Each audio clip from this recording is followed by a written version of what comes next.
Thank you everyone for joining us for today's webinar on Windows Virtual Desktop and how it applies in the nonprofit space. My name is Phil Rainsberger. I am the account executive with Applied Cloud Systems. And I also have with me Chris Bennett, who will be doing the majority of the speaking this morning. But just to give you a little background on Applied Cloud Systems and who we are a Microsoft Gold Managed Partner with Microsoft. We cover all three clouds as far as Microsoft solutions go. So Office 365, Azure, P365, Dynamics 365, as well as custom application development and modernization. So in this graphic, you see a number of healthcare and higher education institutions that we've worked with on various projects. Windows Virtual Desktop is quite a hot issue right now. I think we have in the neighborhood of 30 different WVD implementations currently in process. So we look forward to speaking with you today a little bit about WVD and how it may apply to your environment, give you a little bit more details on how it's architected and what the effort is to stand up WVD in your environment. ACS works closely with the Microsoft team from a sales and deployment perspective. We are one of their go-to partners for their TSI group, which is Tech for Social Impact group. So we are one of their preferred partners in the space for nonprofits, and hopefully you'll get some value out of today's presentation and look to ACS to assist you with your WVD deployments. So at this point, I'll go ahead and turn it over to Chris Bennett, and Chris will lead you through the rest of the presentation. Thank you again for joining. Thanks, Phil. Morning, everybody. My name is Chris Bennett, and I'm a practice delivery manager for the Azure side of our house. I've been leading up the WVD team internally on our side. So I want to lead off with probably what's on top of everybody's mind, and that's the ability to quickly respond to the COVID-19 closures that have affected everybody all over the country. So we've actually been leveraging Windows Virtual Desktop for the past several weeks, doing essentially an expedited onboarding to be able to help our partners be able to leverage Azure to provide business continuity for their users on premises. This ranges from frontline workers to office workers to providing student or your program member activities, the ability to do that through the Azure platform.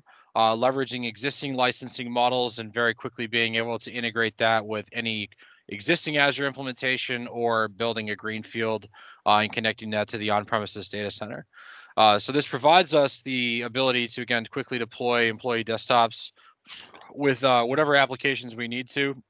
In a couple different architectures that allows us to flexibly add applications going forward if we miss anything during our first pass, and also deal with more specialized applications that have a smaller user base and may have some stringent compute requirements, graphical requirements, licensing requirements. We've kind of worked through all of it, and at the scale of many of the organizations that are likely on the phone here. What this provides us is a single pane of glass for employees to get into their applications. We have the ability to publish them either directly to a desktop or publish the apps themselves, which would be familiar to anybody who's got a background with Citrix and XenApp. We've got the same type of delivery model.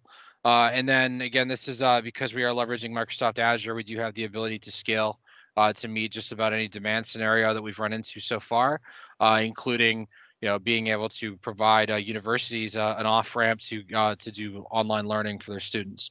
So it's really kind of a cross vertical application for Windows Virtual Desktop. It can do a lot of things, and it gives us a flexible response mechanism.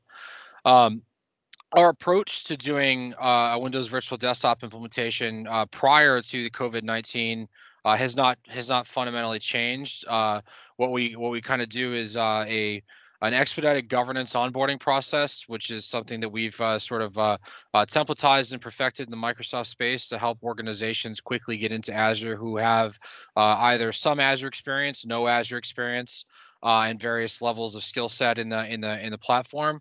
We provide obviously some on-the-job training and knowledge transfer with everything that we do, but the big thing is leading with Microsoft best practices and templatization and automation wherever possible.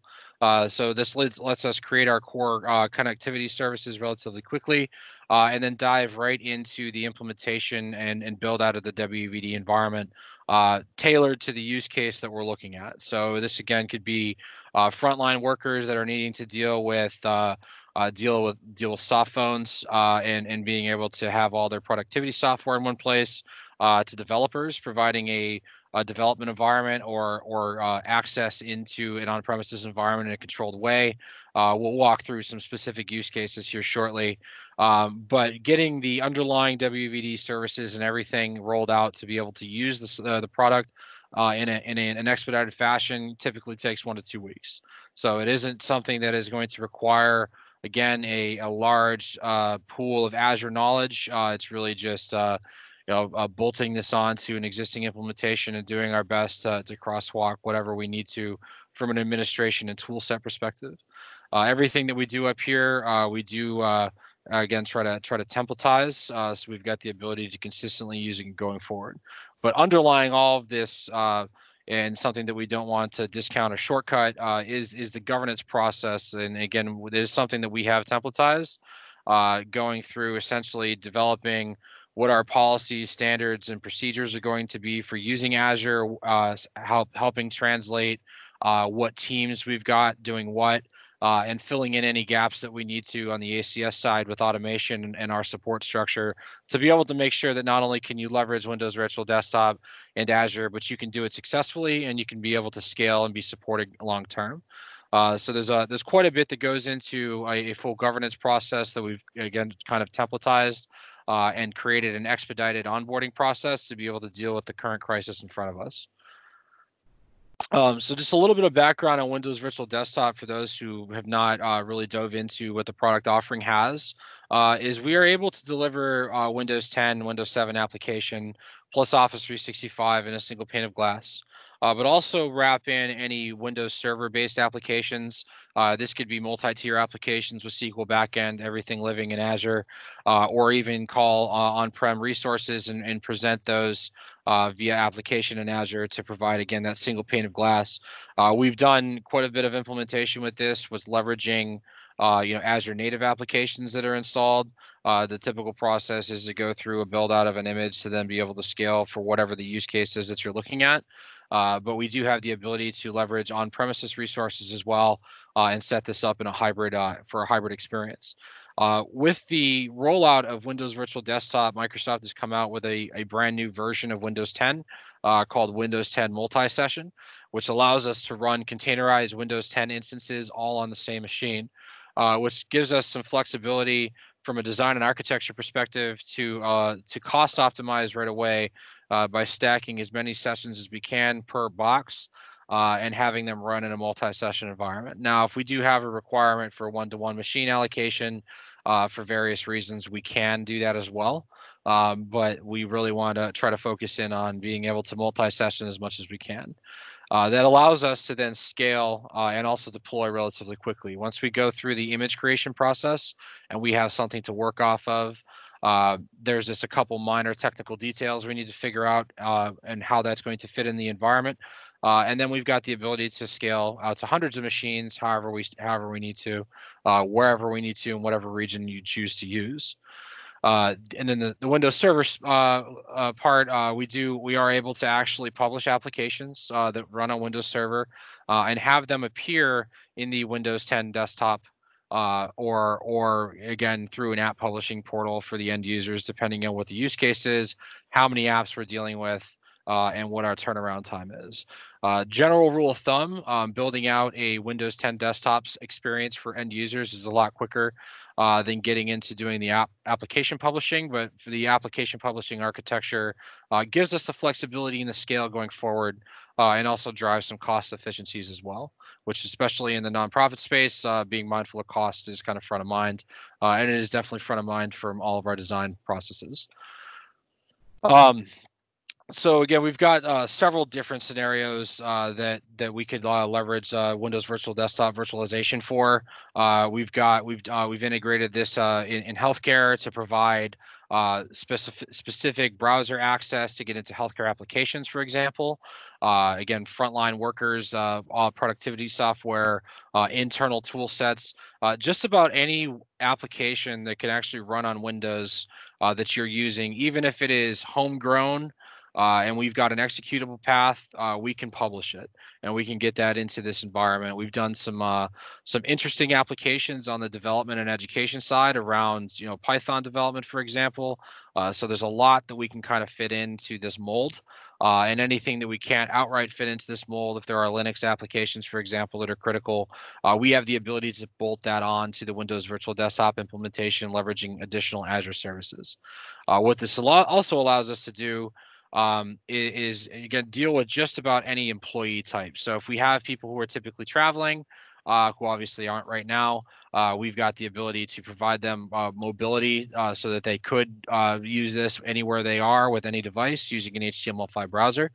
Um, and we can also get into doing specialized workloads, which require specific software with more stringent compute requirements. Again, this gets into our graphical backed applications. If there's any lab services that are being provided for a group of users internally, we have the ability to pretty much rebuild that or translate what's already existing, depending on what it's running on, into this scenario relatively quickly. And then the big piece with Windows Virtual Desktop is licensing allocation and availability. So it's tied into the Office 365 SKUs that people already use for their email. It's also tied into Microsoft 365 SKUs as long as for those who are leveraging the full desktop and everything through Intune, for example. Caveat here, we are not able to leverage Intune yet for management of the Windows 10 instances in Azure that are running Windows Virtual Desktop.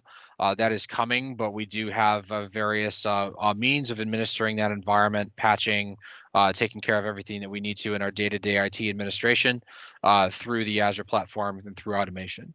But what we've got available to us again is the full access to the Windows Virtual Desktop client, the access to the actual desktop session are all tied into the licensing that is probably already in place for anybody who's been a Microsoft customer in the past.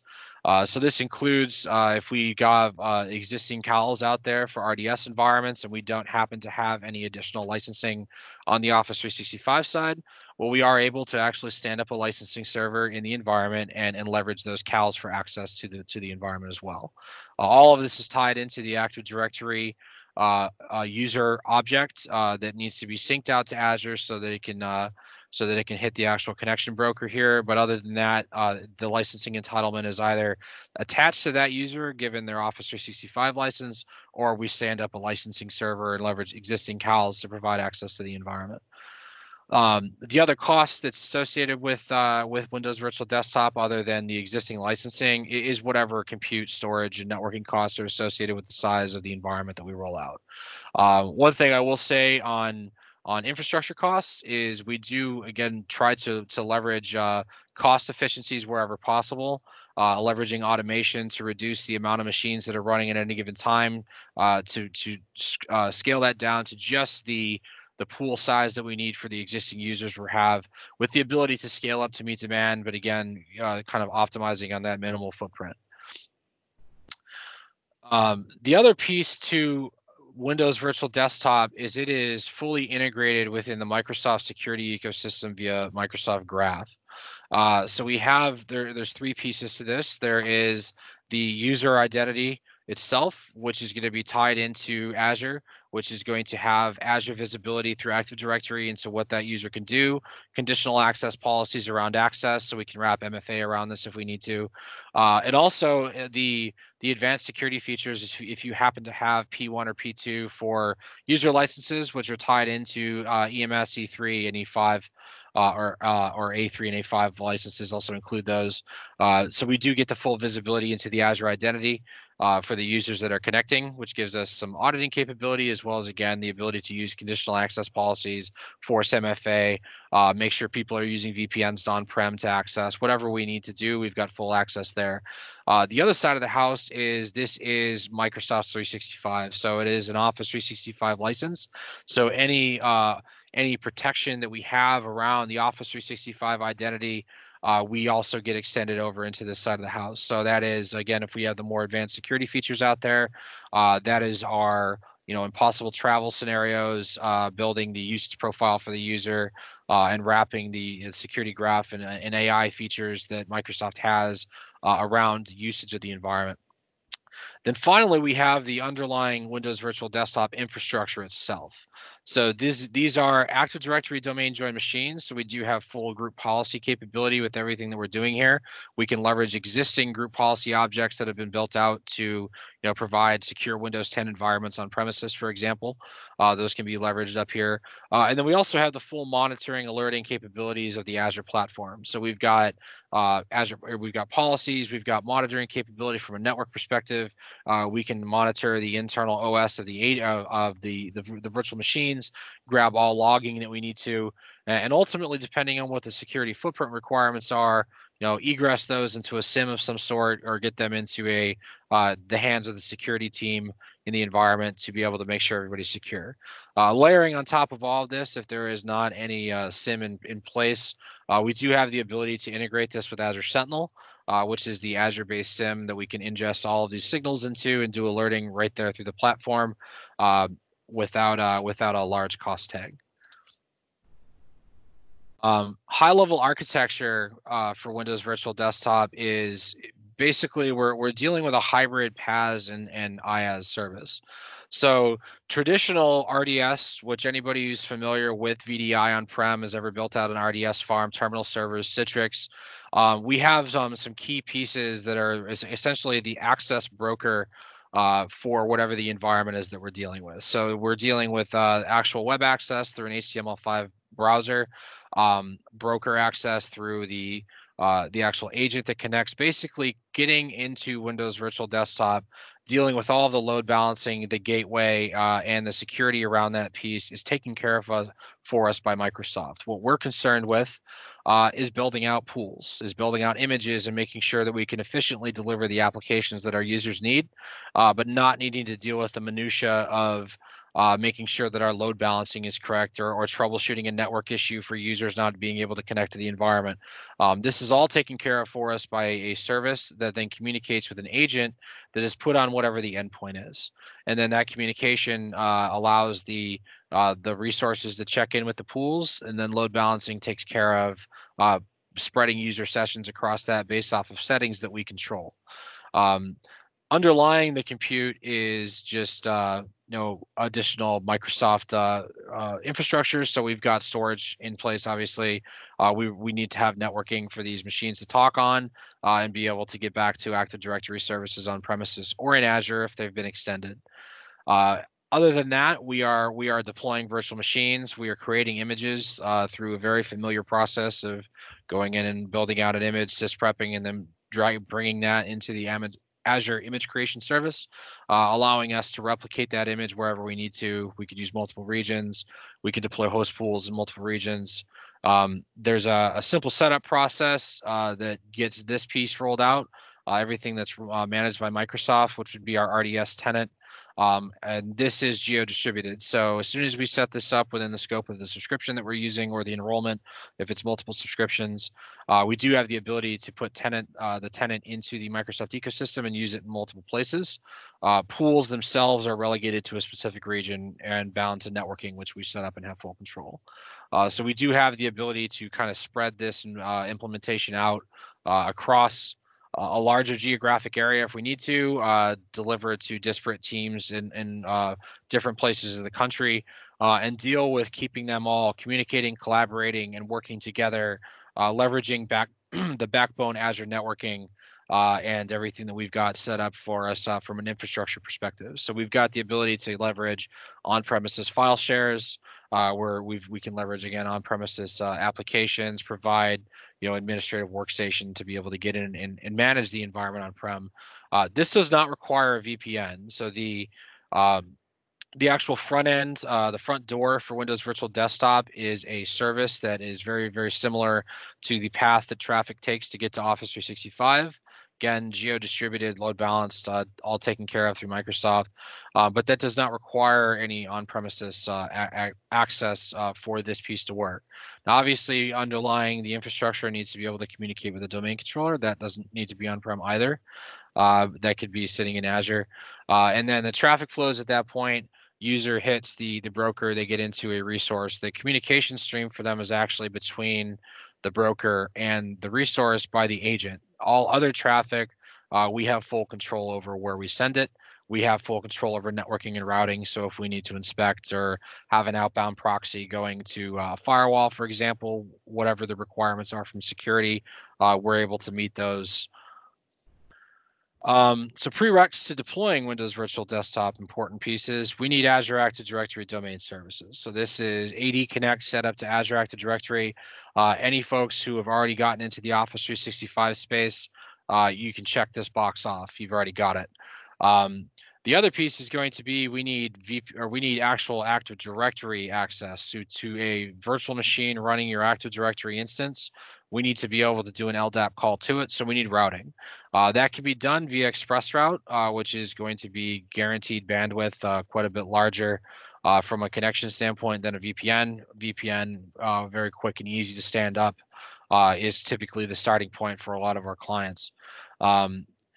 Next piece is we need to figure out what we're going to do with the profiles themselves. So a fundamental difference between traditional RDS and what we've got available to us with Windows Virtual Desktop is how we deal with the profiles. We still need to store them somewhere, but what we wind up doing is we wind up putting them in Azure storage so that they're local within the fabric, so we have good performance for the users. But FSLogix actually will take that user profile, encapsulate their home directory, app data folder, any settings and changes that they make into a VHD that actually gets mounted to the machine instance that the user hits. So that allows anybody who goes in and makes a change to Outlook, for example, that change is going to persist with them no matter what machine they hit that they have access to. So that allows us to do a couple things. One of them is, again, have users be able to have an experience where they're able to customize their own desktops. We're also able to leverage policy and anything we need to in the space to make sure that these profiles are properly administered, they're the right size. We can eliminate the need for tickets by wrapping some additional policy around this space to make sure some automation goes into play to make sure that that's a smooth process.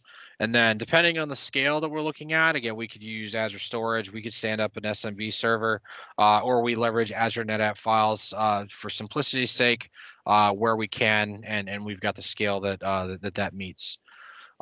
And then finally, we need obviously somebody who has access to Azure, who is an owner of the subscription, who also is an AD global admin. So the stand up for this initially requires full access to both Microsoft clouds, Office 365 and Azure, which is the global administrator, and then the owner of the subscription. And then everything from there is created and people are added to the WVD tenant through specified roles. So that's the big piece, is just making sure that we've got the correct level of administration to get in there and do what we need to do. Then we build everything out. From there, we've got the ability to hand off administration and the ability to scale to users without these highly privileged access accounts. So deploying Windows Virtual Desktop is fairly straightforward. Again, once we have our Azure governance in place, we've got our core services, we know how we're going to get to a domain controller. Our networking is set up. We've got a storage location set up and on the network that we've got access to. You go through and you wind up going via PowerShell, creating your host pool, creating your tenant, putting any settings you want to in there. This first step, there's no GUI, unfortunately, yet. It's on the roadmap. So this is a pure PowerShell task. We've packaged everything up into an easy to follow guide to get through that part. And then once the host pool is rolled out and created via PowerShell, then you can go into the GUI and actually walk through deploying machines to it. This will require the user that actually created the host pool or has the same permissions as that user on the RDS tenant itself, as well as a domain administrator. When you go through the template process and through the GUI, we will actually be doing two things. We will be deploying the machines and domain joining them. The other piece that runs, which is the second credential, is the pool joined to the pool that you created. Once that's been done, now that image is ready to be worked with. We can put on whatever we need software wise. We can get all of our settings in there. And then it's going through a sysprep process to create a reusable image at that point that we're then able to scale and publish the full desktop to users however we see fit. Now, there is a limitation in this space with being able to leverage groups to publish to host pools.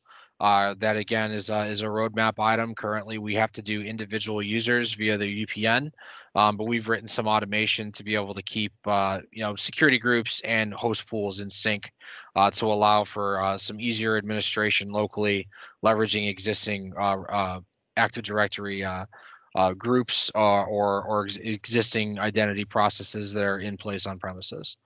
And then from there, it's a decision point. So with the Windows 10 and Mac OS operating systems, there is an actual fat desktop client that is able to be installed on the machine, which will provide the best possible end user experience.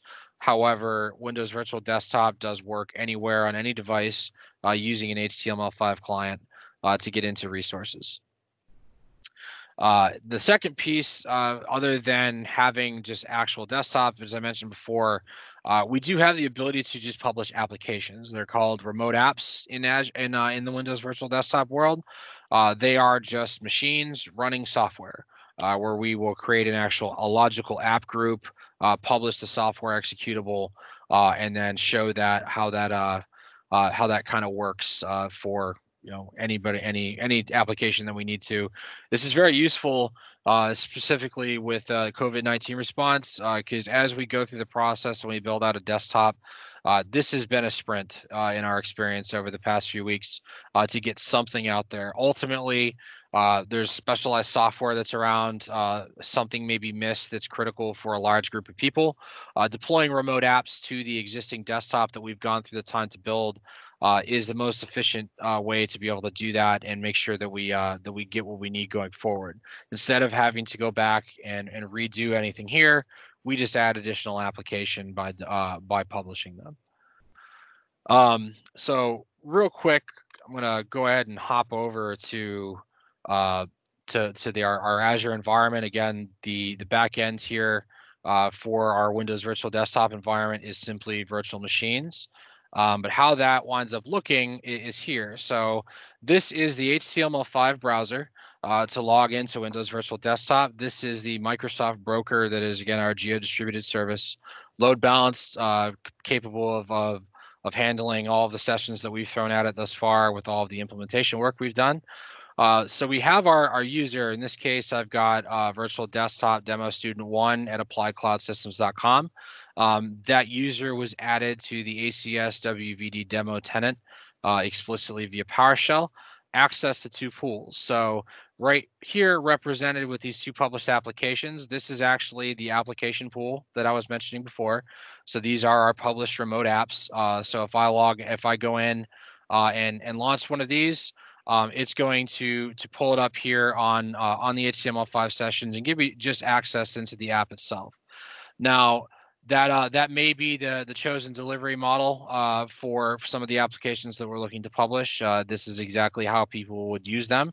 But providing everybody a singular user experience with regardless of the device that they're using. To do that, we use the session desktop, which is the full desktop. As you can see here, this does have Microsoft Teams installed. We've got our full collaboration suite with Microsoft Office already pre-installed in this desktop image.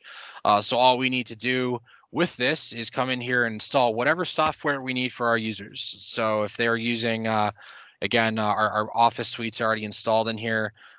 But if they need any other apps that everybody needs, this is where we would install them and go through an image creation process with this desktop. Now, the cool thing that we've got with Windows Virtual Desktop, and I mentioned the application publishing, is we actually have the apps installed here locally as well. So the Adobe Acrobat and SSMS, we have the ability, because we have this remote desktop agent here. Because this is installed, we do have the ability for the user to sign into this and see everything here installed locally if we want to. So what that shows up as is, for example, calculator would just have this little icon there. The user would see it. But what we've been doing, again, for COVID-19 response, is providing a desktop session like this that we can have any software that we need to installed on here and scale out however we need to meet user demands. Now, in this space, again, these are an application pool.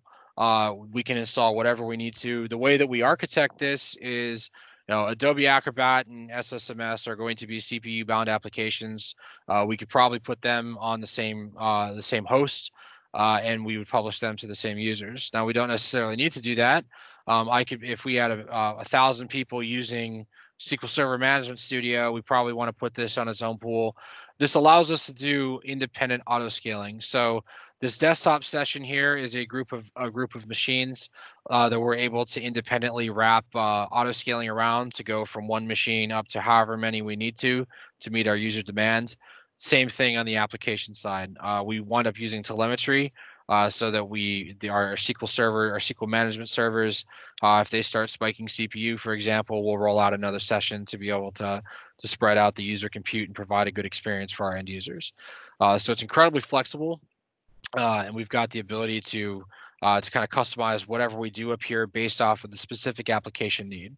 Now, as I mentioned before, we're able to publish just about anything that is a Microsoft installable application. How that winds up working when we come in, for example, we have Teams here. We've got a Teams executable. So any executable that we can get onto a Windows instance, we can run a PowerShell command to publish this by the UNC path that is right here. So we've done this with obviously anything that's Microsoft signed is going to be a clean install. Basic application that goes that just works. But if we have open source apps, homegrown applications, we do have the ability to either get them into a desktop instance like we're seeing here, or go through the process of publishing them to a managed application up here. Now, from a use case perspective, what this winds up allowing us to do, again, we can take any virtual labs that may be on premises that, whether we're dealing with a specific program, we've got people coming in to do something that involves lab work that may have been an on-premises environment that they signed into that we're not able to do right now. Well, we can break that out and we can deploy that into, again, multiple pools based off of the type of applications that are running in the environment. Obviously, these are all CPU-bound applications, but we've also done graphical. So Adobe video editing software. We've done ArcGIS modeling applications. There's a lot that we can kind of stack into the environment for usage. The big thing is, again, if you're also leveraging an existing on-premises environment, you've got Citrix, you've got VMware Horizon, you've got the ability to currently deliver something to your users.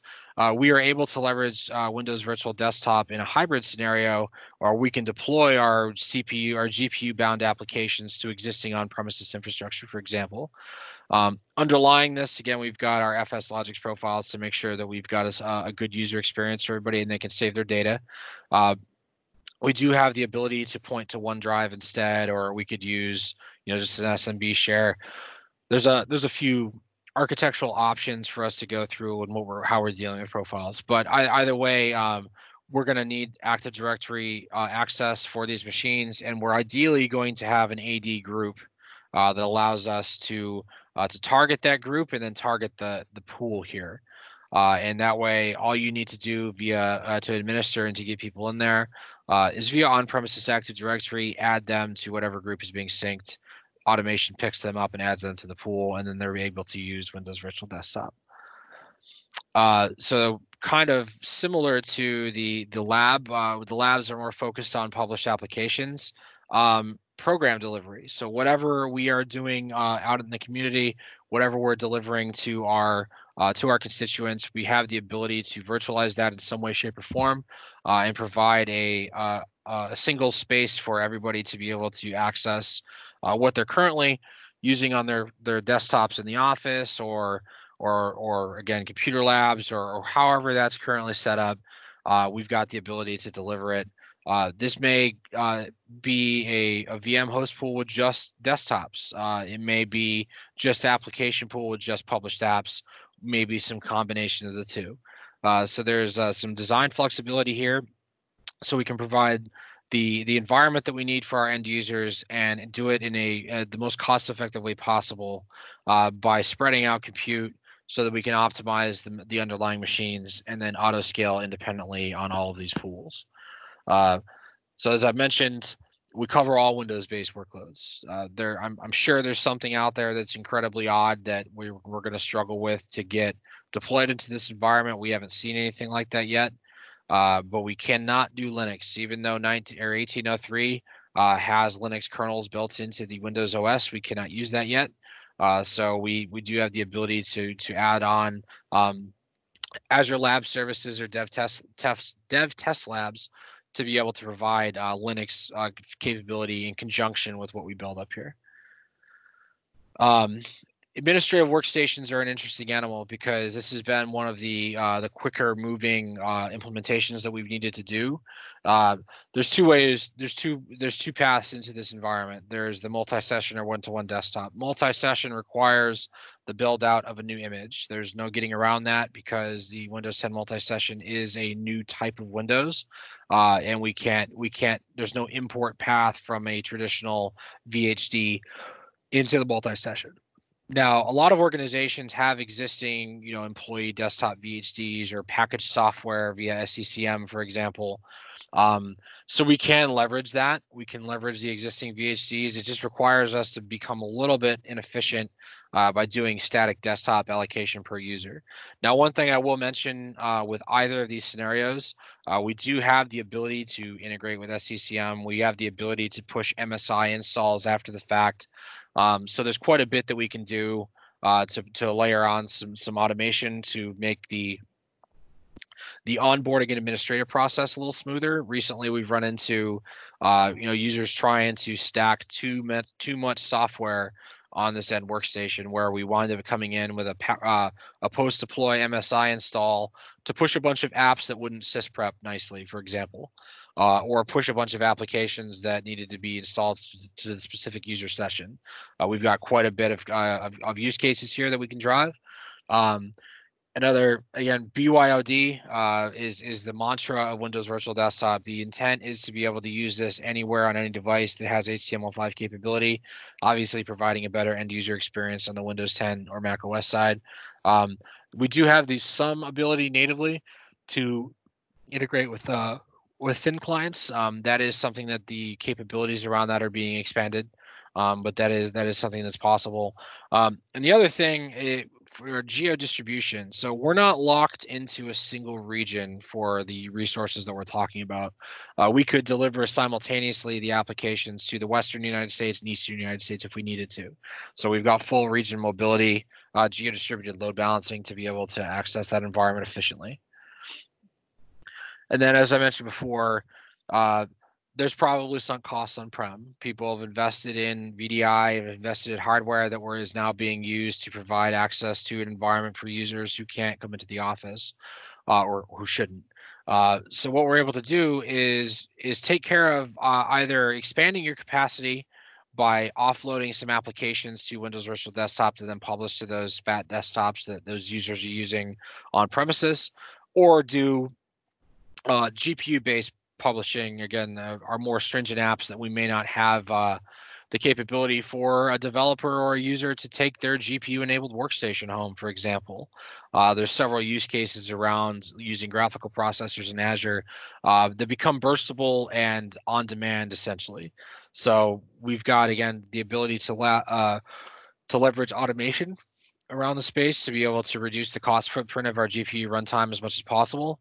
But this allows us a flexible deployment model to provide access to our users to whatever we need to. Now, as soon as we step into the GPU space, due to simple costs, auto scaling becomes critically important, making sure that we've got a minimum runtime for those machines as they're up there churning away.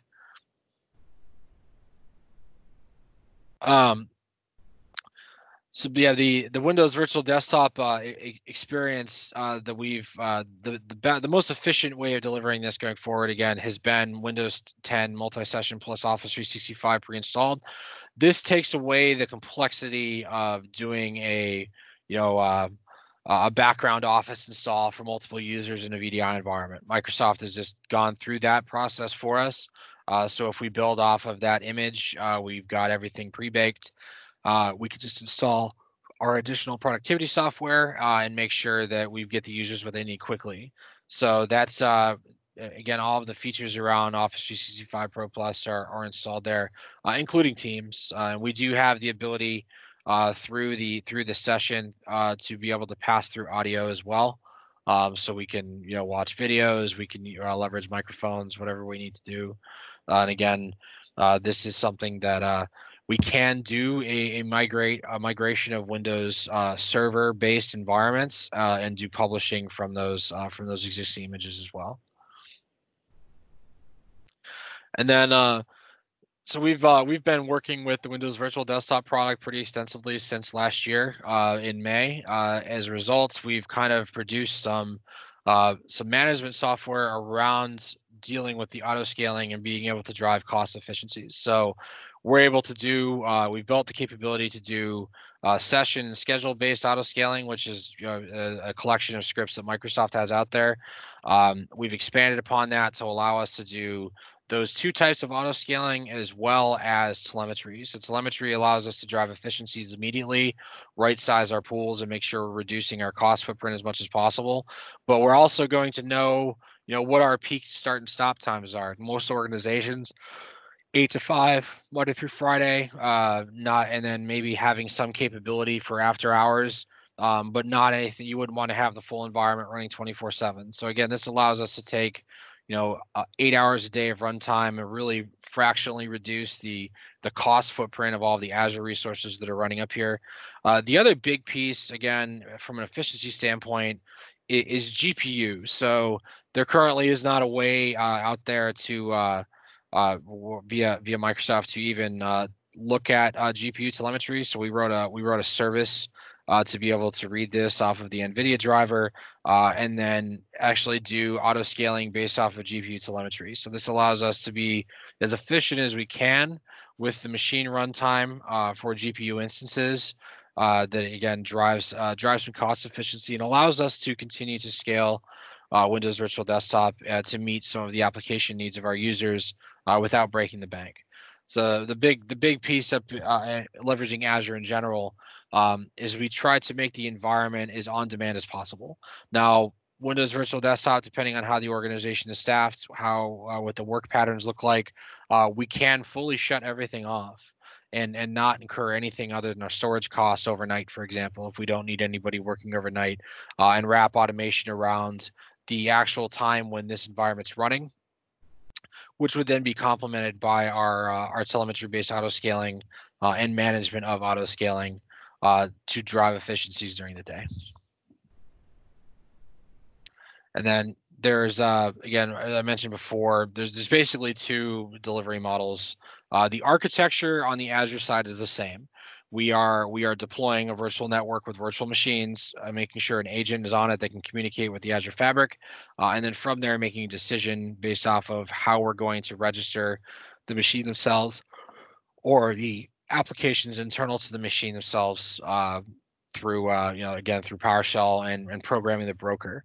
So this allows us to just publish applications, which may be a little bit more efficient from a resource perspective than doing a desktop that has a lot of bloated applications on there.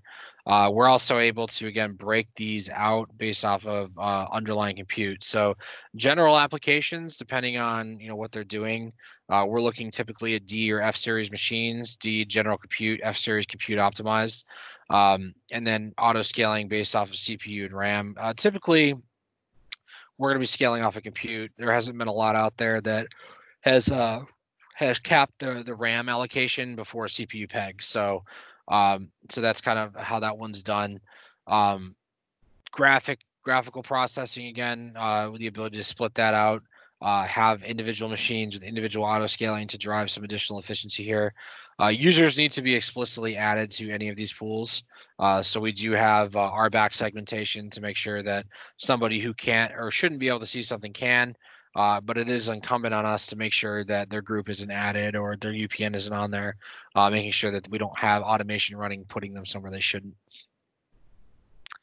So the other option is, again, the published desktop, and this is the most popular. And it's also the easiest to get into quickly to deal with the current requirements in front of us. So this allows us to create the desktop pool, to create the desktop image, however we see fit, but also ensuring that we have a couple key pieces just installed. One of them is the remote desktop agent, which I showed before, which allows us to then push applications towards the machine itself via that publishing. The other piece is making sure that we've got a couple underlying just OS level configurations so that we can do automation going forward, so that we're able to push patches, for example, via Azure, or leverage remote PowerShell extensions to be able to do post deployment configuration of the machines. It's a good delivery model to make sure that everybody has the same experience. So if we think about from an administration standpoint, troubleshooting, what we're really trying to do is eliminate the deltas between users and how they're using the environment. With Windows Virtual Desktop and the published desktop model, everybody's signing in to a Win 10 multi-session desktop, and they're getting the applications that they have published to them on that desktop itself, or through their UPN being put on an app pool, and then having those things show up. Again, the ability to do individual auto scaling allows us to drive some efficiencies around the compute instances that are behind the scenes. And just again, licensing that we've got for access. There is quite a bit that's probably already in place, but we do have the ability to even stand up licensing temporarily if some were to be purchased to be able to use this going forward. Active Directory, again, making sure that we've got our AD Connect set up. If anybody's not an Office 365 shop, that is a process that takes just a little bit of time. And then it's decision time. Do we want people to be able to leverage their same user to authenticate to this, or do we need to just get something stood up very quickly that will allow us to just do cloud-only accounts? So there's a couple options here, depending on the speed and the need. It is really what it comes down to. And then here are a couple screenshots of what our delivery models look like. This is what the actual app itself looks like on the desktop. So if Windows 10, you have the application, you sign into something like this. What will also happen when you sign into that application is these apps that are published will appear on my start menu. So from an end user perspective, when we go this route and they sign into this app, they don't know that SQL Server Management Studio is not installed locally to them. They click on it and it launches and it runs as if it appears local. The only difference, again, being the little RD remote desktop symbol that's in there. And then getting started, there is the ability, ample documentation out there. There's a few programs that are available through Microsoft to be able to board relatively quickly. Again, geared towards dealing with the response to COVID-19 that every IT organization everywhere is going through some sort of planning or implementation for currently. And then we've got basically starting with a pilot of deploying a minimum viable product to validate the use case, validate the technology, and then scale as needed. So the going through the process of building out that image, making sure that we have the software that our users want, and then taking that image that's been built out, seeing how many people we can fit per session based off of the software mix we have, doing any necessary tweaks to what that environment looks like, and then scaling out to meet user need, however many users we have in the environment. As long as we've got our Azure environment properly configured, we've got our quotas in there for machines to make sure we can burst out, we will be in a good spot. And then our approach to WVD, how we kind of step through this, we've got quite a bit of experience in the Azure space. As Phil mentioned at the beginning of the presentation, we're a Microsoft Managed Gold partner, so we have competencies in all of the technology stacks in Azure, have gone through implementation with organizations small and large, and bring sort of the Microsoft best practices as well as the things that we've learned along the way to be able to onboard into Azure quickly. Now, this is not going to be something that will be as comprehensive as a more formal onboarding would be, but we will be able to translate security requirements, identity requirements, and get core services deployed, and get everything kind of documented and standardized. Now, any existing documentation that may be out there, any cloud operations teams or cloud centers of excellence governance boards that have been created, we can kind of take whatever the framework that's been developed and translate that into our templatized approach to getting into Azure. Once we're in Azure, we've got our core services set up, everything's kind of decided on. Then we've got the ability to quickly stand up Windows Virtual Desktop. Now, we have fully templatized the deployment of the Azure Virtual Data Center by Microsoft best practices. So going through this process is also kind of filling out the parameters that we need to get our underlying environment to be able to work off of very quickly. So we're able to get this deployed in a week or two, not anything that takes months or multiple weeks to get deployed. Speed again is also partially dependent on what level of access that we've got to the environment. How we as ACS kind of work through all of these engagements with all of our clients. We are the Azure subject matter experts, and we see it as our job to have knowledge transferred during the entire process, make sure that we can work in a collaborative fashion so that the teams that are ultimately going to be using this environment or administering it going forward understand what's been deployed, understand why things have been designed in the way that they have, and have the ability to, again, administrate the environment that's been rolled out and be able to continue to scale and use it, ideally independently, but we do also provide a support structure to ensure that you're successful long term. And then the governance framework that we've got, again, we were focused in this case on Windows Virtual Desktop, but the platform that gets deployed allows us to pivot into a lot of the interesting use cases that are out there that we might be looking at, which would be data analytics, app modernization, getting into doing any AI, machine learning, depending if there's any research organizations on the line. We do have the ability to kind of deal with all of those things within the framework that we deploy through our governance best practices, and do it through a defined way. Now, if we need to deal with legally compliant data in the environment, we can. There's a little bit of extra work there to map compliance controls based off of what we need to be dealing with, but it's all very possible. We've dealt with HIPAA, we've dealt with NIST, we've dealt with ITAR, so we've kind of crossed off the three sort of gold standards for privacy and PHI that extend into the Azure framework. And then Phil, if you want to bring us home here. Yeah, absolutely, Chris. I appreciate. Absolutely, Chris. I appreciate you going through that presentation. That was a lot of information to cover. Certainly, if anyone on the call has questions, you can reach out to me directly. You have my email address, my phone number there. Certainly, we would be happy to jump on a call with you, answer any other questions you may have about your specific environment and your requirements, and hopefully get you moving towards a WVD solution in response to the COVID-19 outbreak.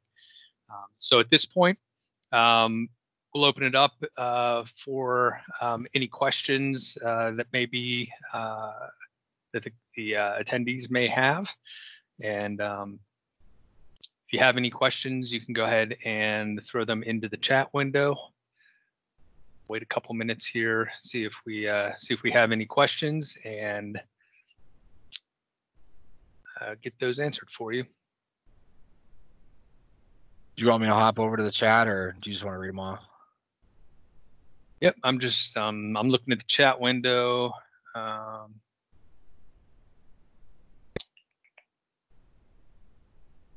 see here, attendees.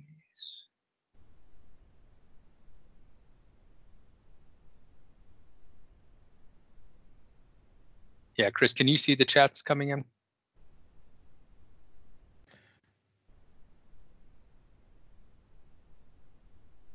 Yep. Yeah, we have that. You cannot see messages because you're not a member of the chat. I'm seeing the same message, unfortunately. There was, I'm looking right now. There was only one question, which was, can we get a copy of the deck? And I supplied yes. Absolutely, yes. Okay. Yeah, we'll get a copy of the deck, no problem. We can also, if there's anybody is interested in walking through a more in-depth demo, we can arrange that as well. Right. We will be following up with an email sending out the deck. It'll have my contact information as well on that email. You can simply reply back to that email, and I'll receive that.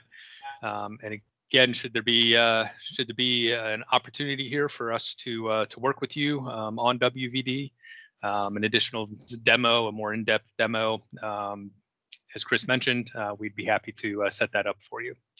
So we appreciate everyone joining. Thanks for your attendance, and hopefully we'll be talking to you soon.